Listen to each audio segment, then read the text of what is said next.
routine grocery run spirals into a harrowing standoff when veteran FBI agent Caylee Affleck is racially profiled by a small-town cop with a shaky past and a quick trigger finger.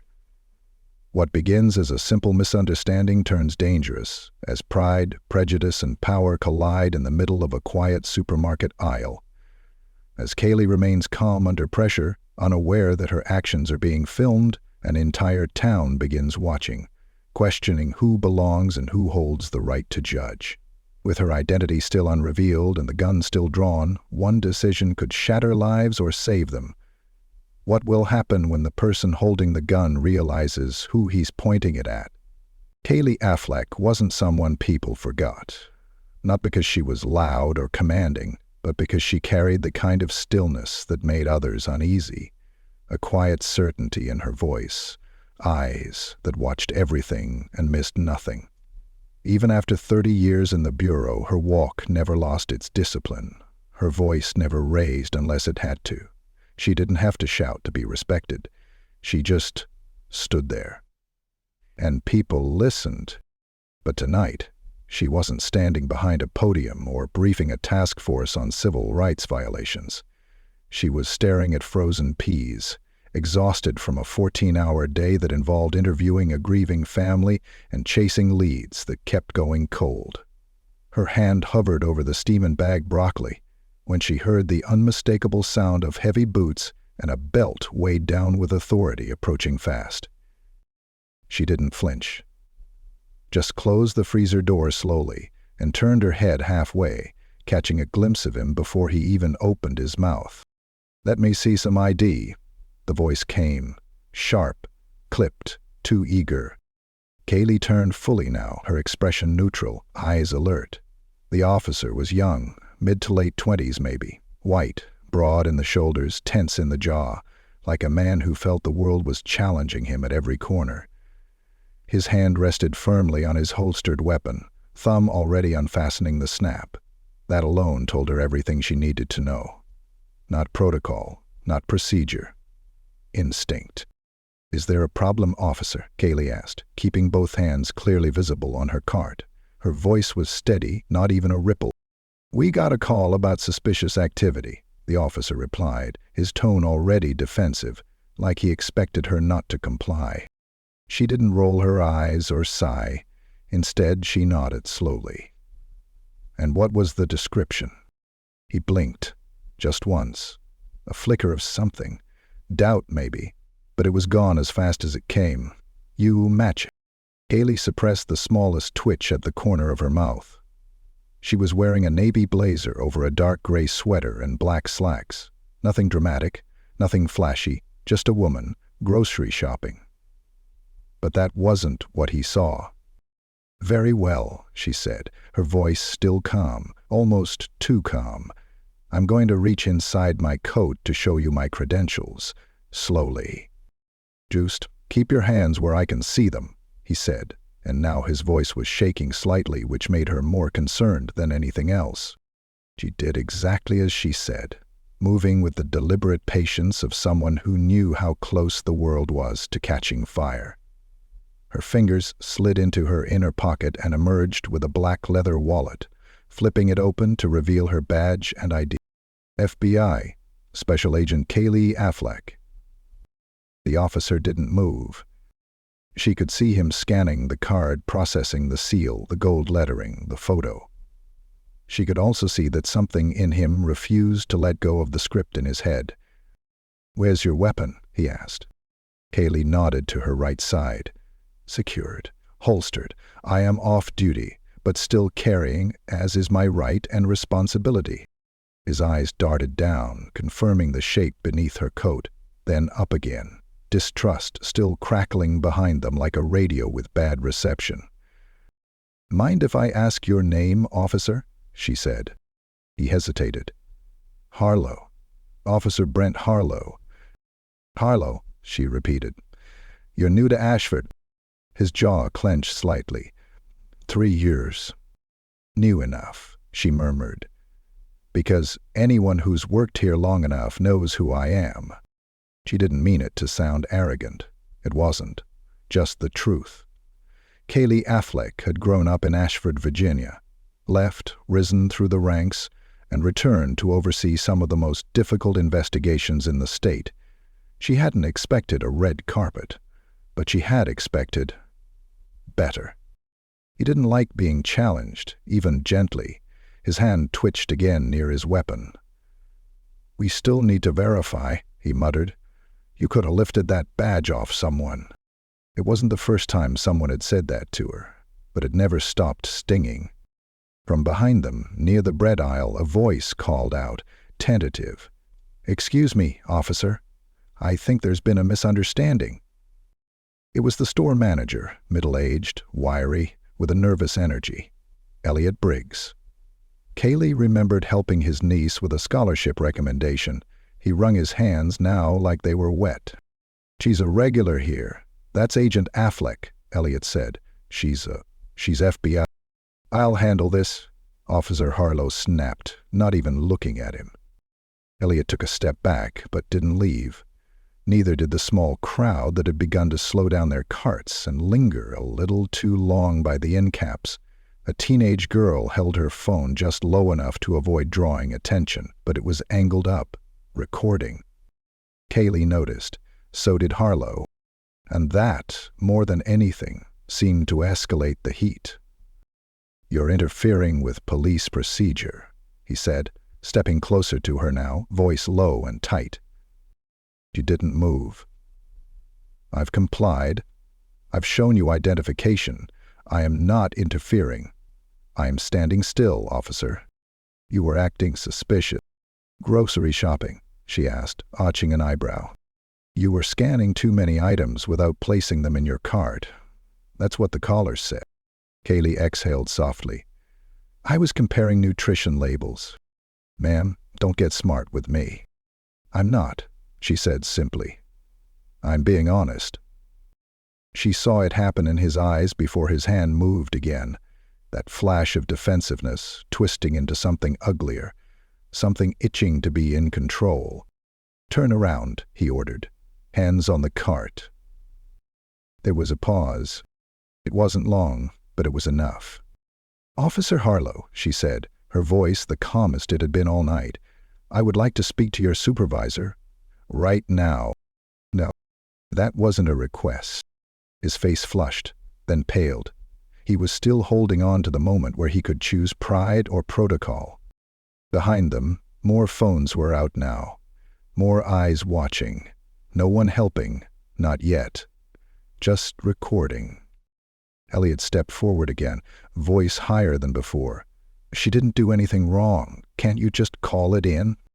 "I said step back," Harlow barked, raising one arm like a shield.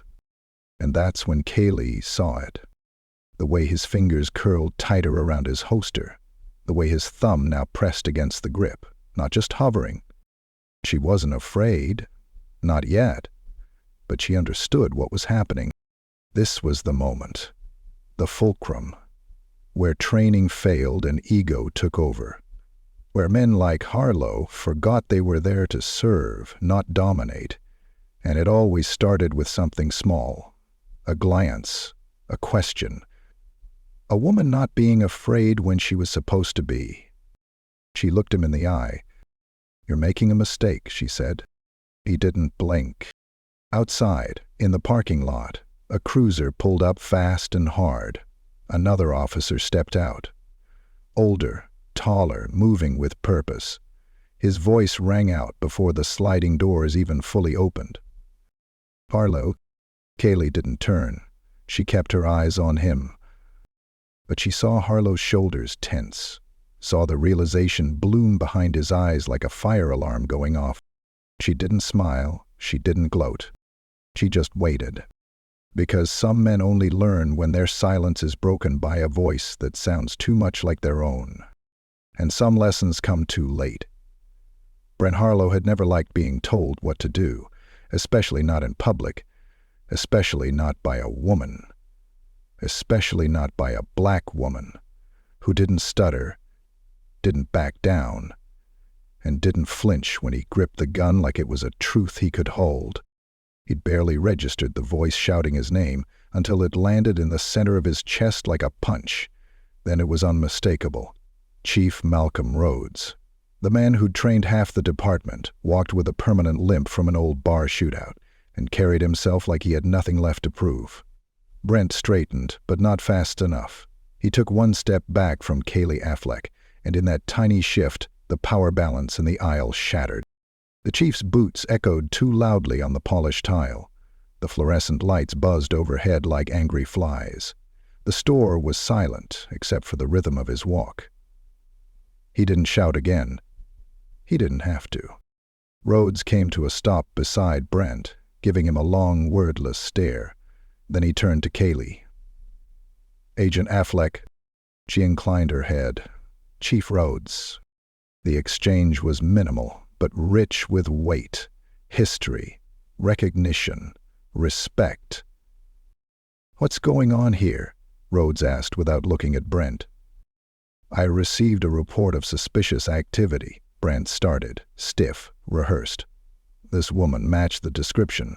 I attempted to identify her and—" "She showed me her badge," Caylee said evenly. "FBI." He didn't believe it. Rhodes turned to Brent. "Is that true?" Brent hesitated. There was reason to suspect the ID might be fake. "Jesus, Brent."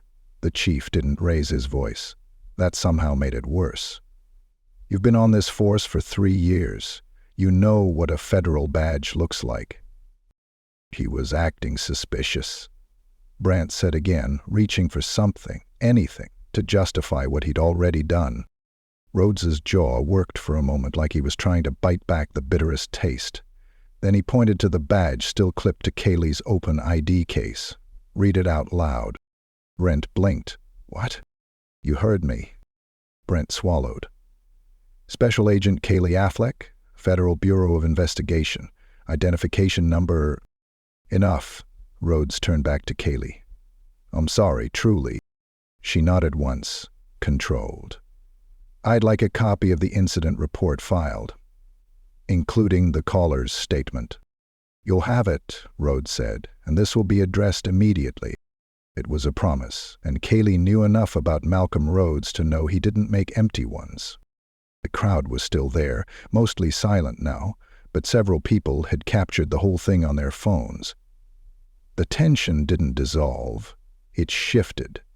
No longer focused on her, now it hovered around Brent like a bad smell. Rhodes looked at the store manager next. "Elliot, are there security cameras?" "Yes, Chief. Whole store." "Good. We'll need the footage." Elliot nodded quickly, eager to cooperate. Only now did Rhodes fully turn to Brent, stepping into his space, voice lower but even more dangerous. "Go outside. Wait by your vehicle. Do not speak to anyone." Brent looked like he wanted to argue, but he saw something in the chief's eyes that made him think better of it. Without another word, he walked toward the exit, the eyes of the public trailing after him like ghosts. Once he was gone, the store seemed to inhale again. A dozen conversations resumed at once in quiet whispers. Phones lowered. Caylee straightened her blazer, closed her badge case, and picked up a can of soup from her cart, like she'd simply paused to answer a phone call. "You sure you're all right?" Rhodes asked softly. "I've been through worse." He nodded. "But not in your hometown." That part she didn't answer. A minute later, she checked out without incident.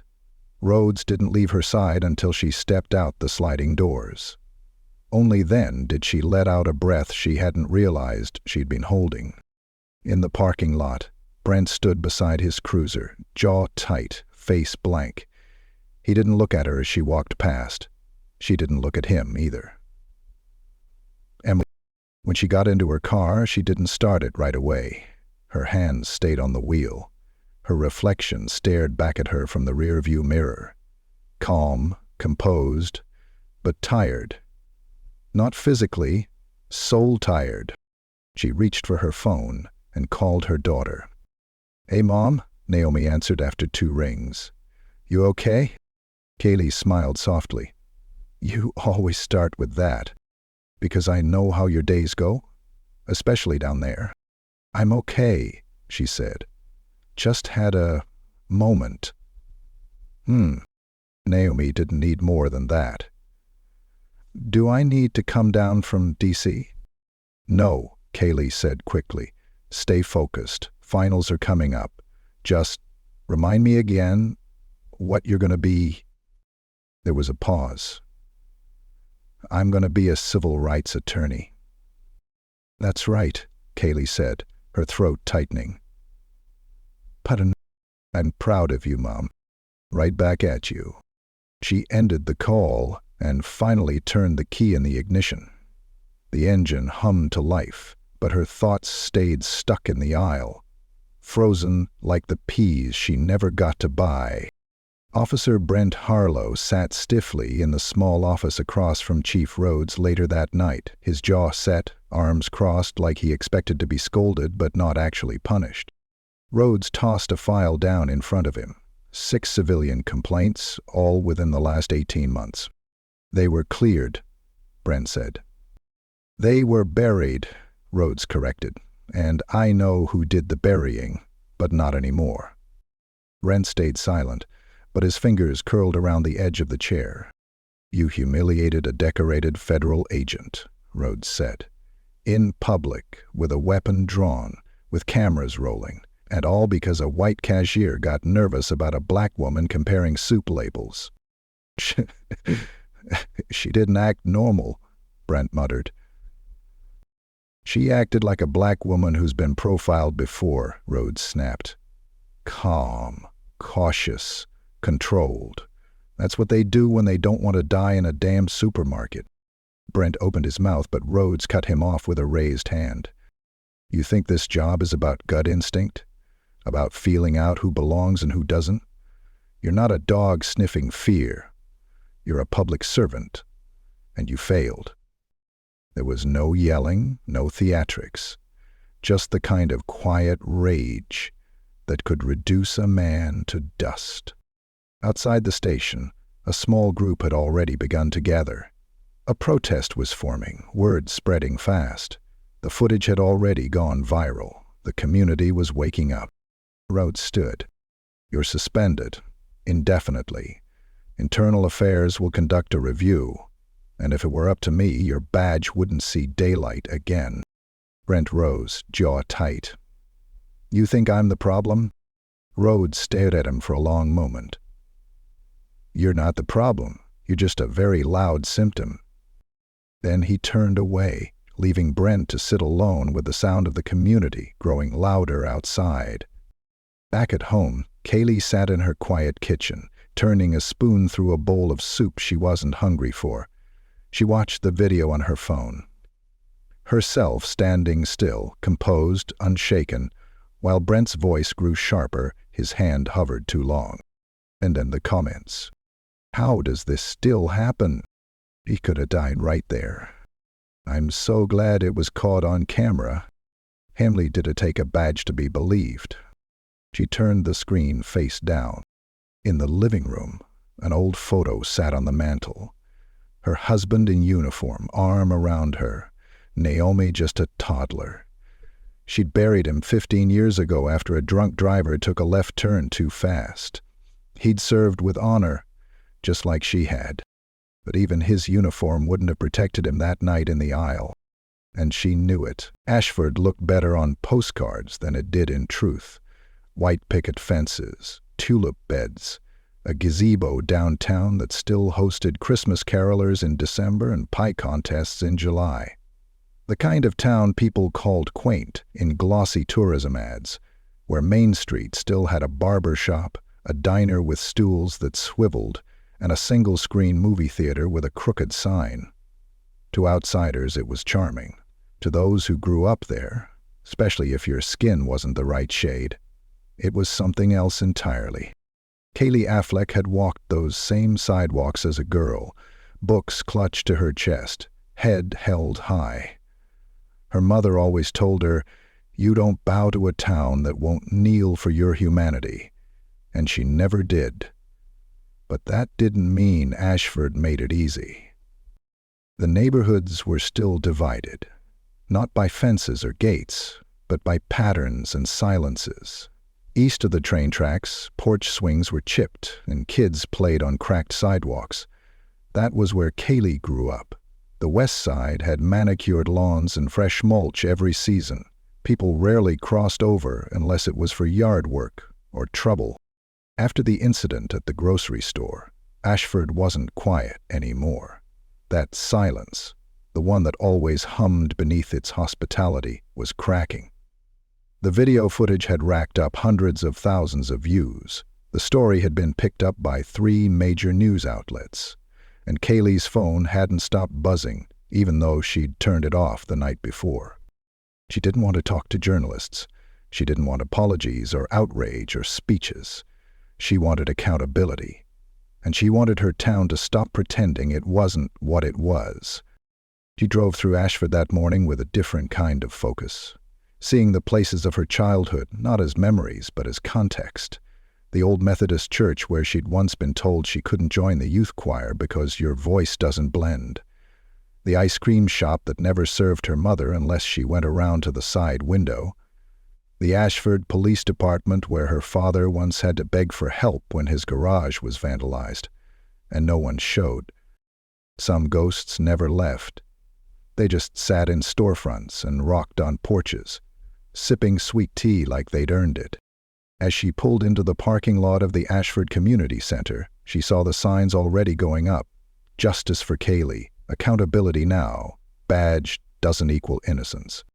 Naomi had warned her over text that organizers from the university were planning a gathering, but Caylee hadn't expected it to swell this fast. Dozens of people were already there, black, white, young, old. Some she recognized from church. Some she hadn't seen in 20 years. Some she'd only ever passed in silence at the post office.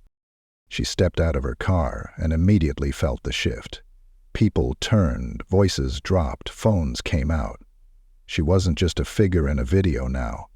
She was here. Real. And everyone was waiting to see what she would do. Someone called gently. A woman with kind eyes and a clipboard approached. "We didn't expect you to come." "I wasn't planning on speaking," Caylee said. "I just wanted to listen." The woman nodded. "Of course. You're welcome here." Caylee found a spot near the back, behind a young couple holding hands, their toddler perched on the father's shoulders. A student from the college stood at the mic, voice trembling but determined. "This isn't just about one incident," he said. "It's about what happens when silence gets comfortable, when power gets lazy, when black women get looked through instead of looked at. Agent Affleck isn't the first. She just happened to be the one who got caught on camera." The crowd murmured in agreement, applause scattered and rising. Caylee felt something tighten in her throat. Not emotion, not yet, just memory. Echoes of every time she'd filed a complaint against an officer who never got so much as a verbal warning, every time she was called too intense for enforcing civil rights laws, every time she was told to be grateful she had a seat at the table when the table was built without her in mind. A young girl, maybe 17, stood beside her and whispered, "You're her, right? From the video?" Caylee turned, giving her a soft nod. "You didn't even flinch," the girl said, eyes wide. "You were like steel." Caylee didn't smile, but she held the girl's gaze. "It wasn't the first time." The girl swallowed hard. "It was the first time I saw someone like you not back down." Caylee looked forward again. Then, "Don't forget it." Later, after the speeches ended and the signs were lowered, Caylee slipped away quietly, avoiding the questions and the cameras. But her mind wasn't quiet. Not anymore. She drove past the school where her daughter had won her first debate trophy, past the diner that still didn't have a single black server, past the grocery store where it all started, its parking lot still eerily full with onlookers and whispers. At home, she sat on her porch, hands wrapped around a lukewarm mug of tea. She watched the breeze bend the azaleas lining the fence. The porch swing creaked. The wind chimes clattered gently above her head. The door opened behind her. Chief Rhodes stepped out, holding a manila envelope and a weary expression. She hadn't expected him, but then again he'd never been one to hide. "I've got the footage," he said. "I've seen the footage," she replied. "This is internal," he said. "Body cam, security cam, statement logs." Caylee took the envelope and set it down beside her.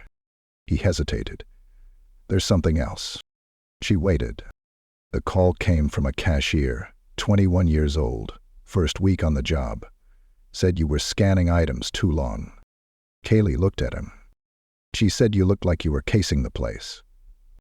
Still, she said nothing. She also described your suit jacket as suspicious. Now Caylee let out a slow breath. "What does a suspicious suit jacket look like, exactly?" Rhodes rubbed the back of his neck. "I don't know, but I know it wasn't the suit." "Then what was it?" He didn't answer. They sat in silence for a long moment. Then he said, "Brent gone." She raised an eyebrow. "Officially resigned this morning. Claimed bias. Said the department didn't back him up." "Very, did." Rhodes exhaled through his nose. "Not anymore." He looked at her then.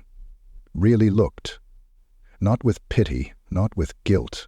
Just awareness. "I know this town isn't what it should be," he said.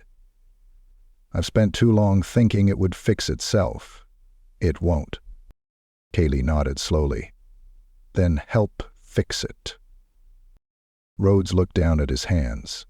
"I'm trying, but the badge only stretches so far."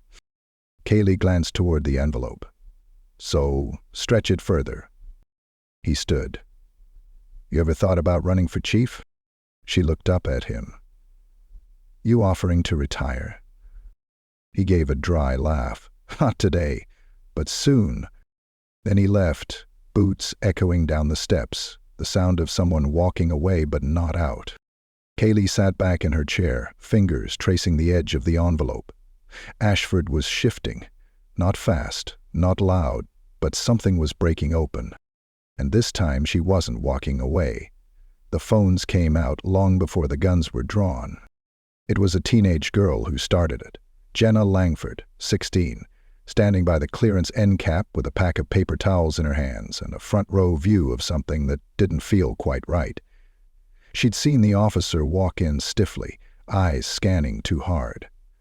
She'd seen the woman by the freezer section, reaching for a box of vegetables like this was the most ordinary moment in the world. She didn't know the woman's name then, but she knew the look on her face. Calm. Still. Dangerous only to someone whose mind had already decided she was. Jenna hadn't said a word. She just slipped her phone from her hoodie pocket and hit record.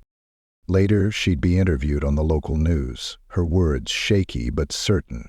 "I started filming because I thought if something happened and no one saw it, people would pretend it didn't." The video went live 5 minutes after the confrontation ended. 72 seconds of a black woman standing with her hands on a shopping cart, calm but firm, while a white officer raised his voice and unclipped the snap on his holster. No yelling, no fight, just fear, thick and quiet, and a threat that didn't need to be said out loud. By noon the next day, it had more than 300,000 views. By evening, it had reached Washington. Caylee Affleck didn't watch it again. Once was enough. She knew what it showed and what it didn't. It captured the tension but not the history. The badge but not the burden. People saw the moment. They didn't see the weight of all the moments before it. She sat in her home office, blinds drawn, news alerts buzzing non-stop on the desk beside her. An official request from the Bureau had already come through, asking if she wanted to file a formal complaint. A dozen civil rights organizations had reached out with statements of support. Her inbox was full of names, some familiar, some not, all offering praise, pity, or promises, and yet none of them knew how alone it felt to stand in that aisle, knowing that your words might not matter more than his gun. She minimized the inbox and opened a folder on her computer labeled Archived, Ashford. Inside were 22 files, most of them short, all of them unresolved. Complaints from locals who had come to her quietly, afraid to speak out against the same department that pulled their kids over, stopped them outside the library, followed them through stores. One file in particular stood out. Complaint. 17 May. Delaney. Malik Delaney, 23, pulled over 6 times in 1 year, 3 times by Brent Harlow. No charges ever filed. His mother had shown up at Caylee's office 2 years ago, hands shaking, voice low. He's gonna lose it, Agent Affleck. He's gonna snap, or they will. Caylee had reviewed the complaint, written the memo, filed it up the chain. Nothing ever came of it. But the video of her, that got a reaction. Down at the Ashford Police Department, Chief Rhodes stood in the surveillance room with his arms crossed. The grocery store had handed over all camera angles. The footage was time-stamped, clean, and undeniable. From one angle, Caylee could be seen comparing 2 jars of sauce. From another, Harlow entered the store, hand already on his belt. The body cam footage was worse. No greeting, no identification, just demand. Rhodes rubbed a hand over his jaw, his mouth tightening. He'd served in this town for 28 years. He'd seen ugly. He'd seen arrogance.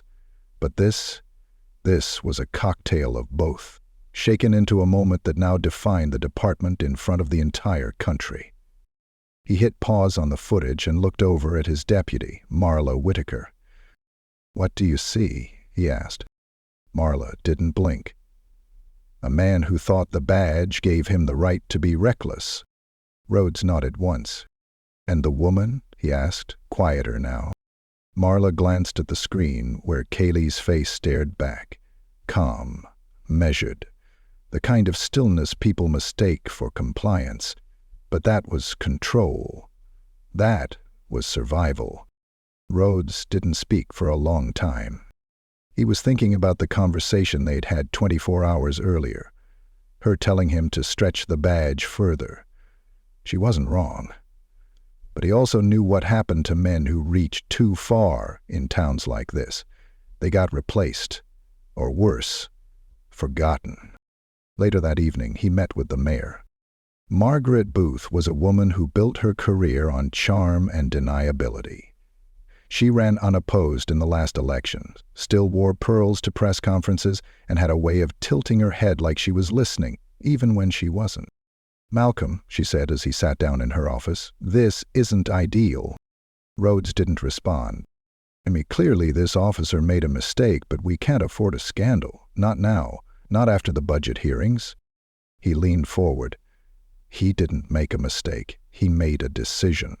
And it nearly ended in a shooting. The mayor's smile faltered. "And you've handled it." He's resigned. "The situation is cooling off." "It's not cooling off, it's spreading." She sighed. "What exactly do you want?" "Policy change, department-wide training, community oversight board." "Malcolm." "No more silence," he said firmly. "We do it now, while people are watching, or we wait until it happens again, and next time, someone doesn't walk out of the store." She stared at him. "You really think people care that much?" "They care about her," Rhodes said, "and they're starting to care about what she represents." Back on the east side of town, Caylee pulled into the driveway of the Delaney family home. Malik's mother answered the door, eyes wide. "I saw the video," she said before Caylee could speak. "I wanted to call you, but I didn't know if—" Caylee raised a hand gently. "I'm not here about me." She pulled a small folder from her coat pocket. "Your son's case. I reopened it." Mrs. Delaney's eyes filled. "They said there was nothing to investigate." "There always was," Caylee said. "Now there's someone watching." She stepped inside. In the corner of the room, a small TV played the news on mute. Her face flashed on the screen for a moment before cutting to footage of the protest downtown. Behind her, the camera caught a glimpse of her walking into the Delaney home. It wouldn't go unnoticed. But this time, that was the point. Later that night, Jenna Langford, who'd posted the original video, sat at her bedroom desk, phone vibrating non-stop.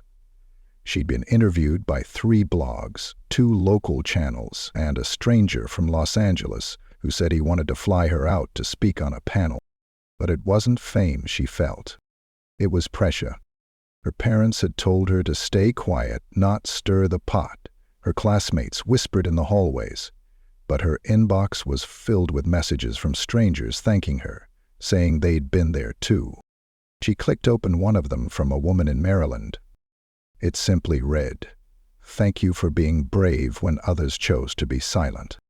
Jenna stared at the screen a long time, then opened her camera app again. She hit record. "My name is Jenna Langford. I live in Ashford, Virginia, and I filmed what happened because it was the truth." She paused. "And I'll keep filming until the truth becomes impossible to ignore."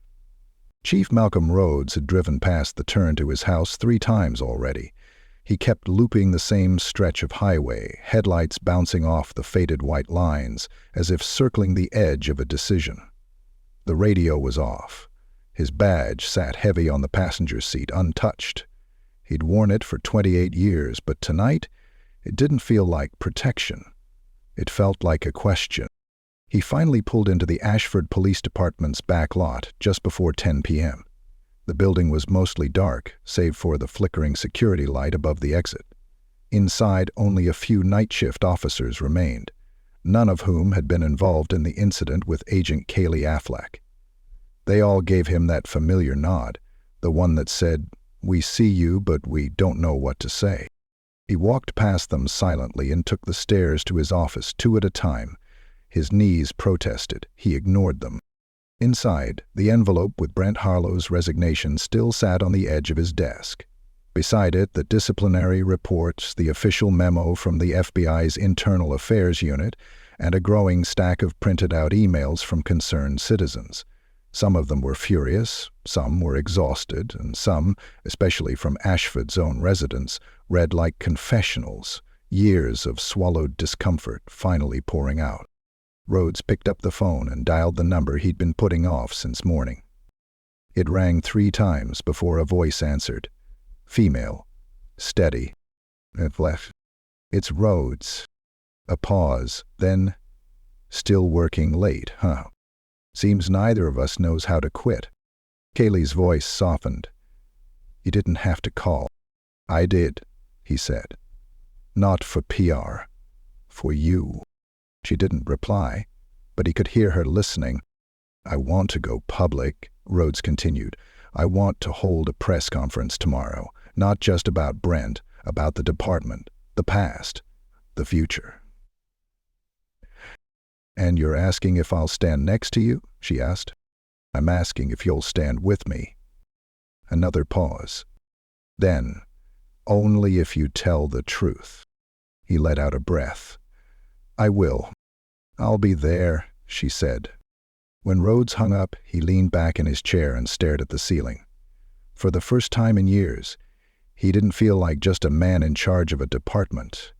He felt like a man responsible for its soul. The next morning, the crowd gathered on the courthouse steps before he arrived. Local reporters clutched mics with windshields. Cameramen jockeyed for angles. Protesters held signs, some hand-painted, some freshly printed. "Justice for Caylee. We demand change. Ashford deserves better." Caylee stood off to the side, not behind the podium, not front and center, but clearly visible.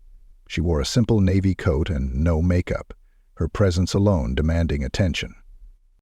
When Rhodes stepped up to the microphone, the hume of conversation stopped. He didn't clear his throat, didn't shuffle papers, just looked straight ahead. "My name is Malcolm Rhodes. I'm the chief of police in Ashford, Virginia, and I'm here today because we failed." Silence. "We failed Special Agent Caylee Affleck when we allowed an officer with a documented pattern of misconduct to continue policing our streets unchecked.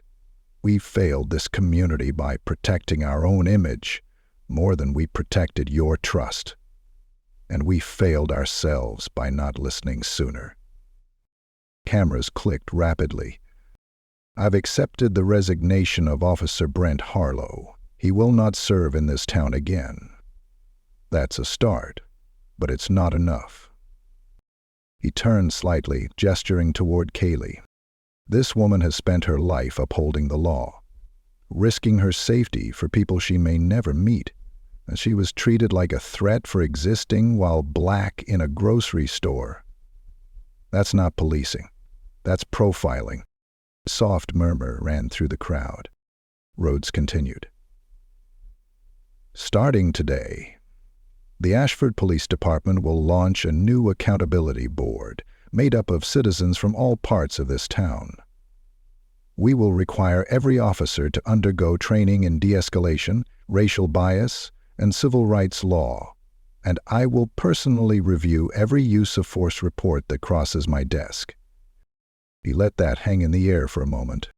I know these changes are overdue. I know some of you have lost faith in us. I'm not here to ask for instant forgiveness. I'm here to say we're going to earn it. He stepped back. The silence held for a beat, then applause. Not thunderous, but real. Caylee stepped forward, not to speak at the mic, but to stand next to him. She didn't need to say anything. Her presence beside him was louder than any prepared statement. Later, inside the courthouse, away from the cameras, they sat across from each other in a conference room that still smelled faintly of old coffee and paperwork. Rhodes looked at her, eyes tired but sincere. You didn't have to be here today. I did, she replied. Not for you, for Ashford. He nodded. She leaned forward. But this can't be just a press conference. It has to keep going when the cameras stop rolling. I know, he said. I'm not just fighting for my job. I'm fighting for what the job should mean. They sat in silence a while, both knowing what the next months would bring. Resistance, headlines, maybe even lawsuits, but also maybe something else. A shift. When Caylee left the courthouse, a young girl held up a hand-drawn sign that made her stop. It read, "My future isn't scary." Caylee walked over and knelt to eye level with her. You're right, she said gently. It's not. That night, Naomi called. You saw the live stream, she said. You looked proud, but tired. I am, Caylee admitted. But it's the right kind of tired. Think Ashford's ready to change. Caylee looked out her window, where porch lights blinked on across the street, where neighbors she hadn't spoken to in years were now waving when she passed. Not all at once, she said, but piece by piece. Maybe. Naomi was quiet for a second. Then, you ever think about running for office? Caylee laughed. I just survived a grocery store standoff. Give me a minute. But something in her daughter's voice lingered after they hung up. A quiet hope. A challenge. She turned off the lights and stood in the doorway, feeling the night air move around her.